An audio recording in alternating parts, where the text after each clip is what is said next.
avec mon cabinet d'avocat Nguyen Phuong sur Montpellier pour une plainte pour discrimination, parce que véritablement le fait qu'aujourd'hui en France on se retrouve refusé de son don de sang, qui est un don pour sauver la vie au départ, hein, ce qui est important, sauver la vie d'un enfant, sauver la vie d'un papa, d'un papy, de qui on veut, eh bien non, aujourd'hui je ne peux pas. Condamner une population et dire qu'une population sexuelle est à risque, c'est complètement aberrant. Ce n'est pas l'homosexualité qui est le risque, c'est le comportement sexuel qui est à risque. Si demain, n'importe quel hétérosexuel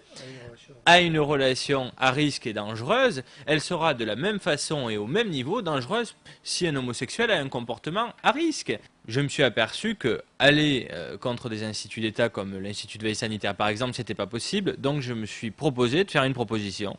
La proposition est la suivante. Vu qu'aujourd'hui, il y a une fenêtre à risque et que c'est cette fameuse fenêtre à risque que l'on nous met en avant pour le refus du sang, eh bien pour exclure cette fenêtre à risque, je propose qu'un homosexuel qui n'aurait pas de relation sexuelle pendant 1 mois, 2 mois, 3 mois, ce sont eux les spécialistes, ce sera au ministère de la Santé ou à l'Institut de veille sanitaire de décider, eh bien de pouvoir donner, du moins d'accepter que l'homosexuel puisse donner son sang. Cette proposition a été déposée auprès du ministère de la Santé, mais je me suis fait un plaisir aussi de la transmettre à la présidence de la République, à notre Premier ministre,